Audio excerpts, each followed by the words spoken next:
terkenang selama hidupku. Assalamualaikum warahmatullahi wabarakatuh. Salam lintas agama. Halo teman-teman, selamat datang kembali di Ruang Cerita Robi. Hari ini kita akan ngobrol tentang sesuatu yang sering bikin kaget para perantau, yaitu budaya kerja di Amerika versus Indonesia. Buat kalian yang punya rencana kerja di luar negeri atau sekadar penasaran, episode ini nih wajib kalian simak sampai habis. Jadi setelah beberapa tahun saya bekerja di Amerika, saya tuh mulai sadar kalau ada perbedaan besar dalam cara orang bekerja di sini ya dibandingkan dengan di Indonesia. Dari jam kerjanya, terus hierarki, komunikasi, sampai mindset orang terhadap pekerjaan itu sendiri. Nah, saya sudah riset dan ngobrol dengan beberapa teman sesama perantau ya di sini, dan hari ini saya akan bahas perbedaannya berdasarkan pengalaman pribadi, data survei, dan insight dari pekerja di dua negara ini.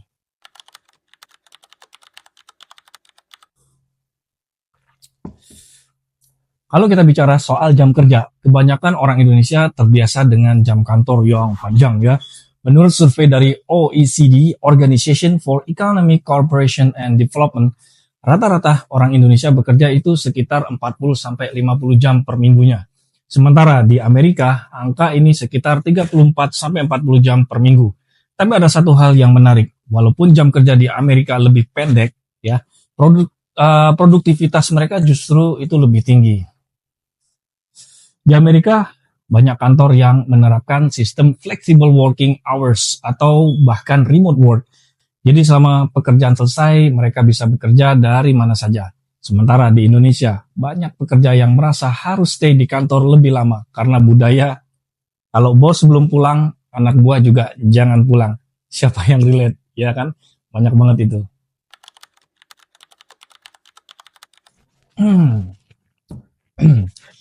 Satu hal yang juga sangat terasa adalah hierarki dalam dunia kerja.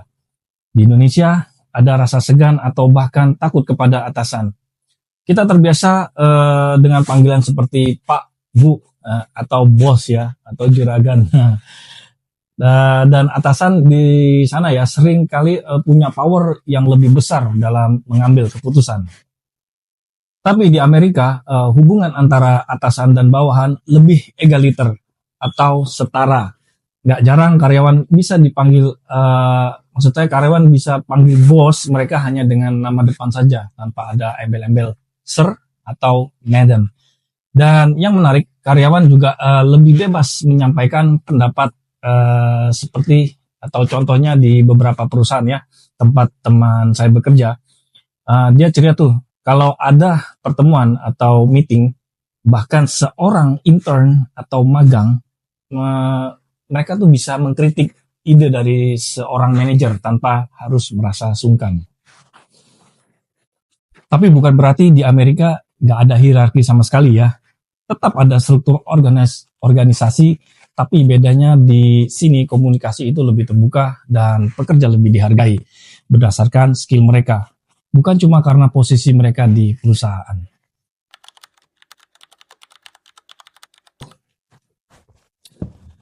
Nah, ini yang sering bikin kaget para pekerja dari Indonesia yang pertama kali kerja di Amerika. Orang sini sangat menghargai work-life balance ya. Jadi setelah jam kerja selesai, kebanyakan orang benar-benar disconnect dari pekerjaan. Jadi itu jarang banget ya, ada bos yang tiba-tiba ngechat malam-malam atau weekend kecuali urgent. Sementara di Indonesia, siapa yang pernah ngalamin grup WhatsApp kantor masih aktif sampai jam 10 malam? Atau tiba-tiba disuruh revisi laporan pas lagi liburan? Pasti banyak ya. Ini karena di Indonesia ada ekspektasi yang tidak tertulis bahwa pekerja harus selalu available. Di sisi lain, di Amerika, batas antara kerja dan kehidupan pribadi itu lebih jelas. Di Indonesia kita punya budaya komunikasi yang lebih indirect atau kata lainnya itu berbahasa basi dulu sebelum masuk ke inti pembicaraan. Contohnya nih, kalau ada kesalahan, atasan biasanya akan memberikan feedback dengan cara yang lebih halus biar gak bikin orang atau kita tersinggung. Tapi di Amerika, wah, mereka itu lebih to the point ya. Kalau ada kesalahan, itu bos langsung bilang, hey, this is wrong, fix it. Jadi itu nggak ada drama atau basa-basi. Jadi banyak orang Indonesia yang pertama kali kerja di Amerika itu pasti kaget. Dan mereka itu merasa kalau orang sini itu terlalu kasar ya. Padahal bagi mereka itu bukan kasar, tapi efisien ya. Mereka percaya kalau komunikasi yang jelas dan langsung itu bisa menghemat waktu.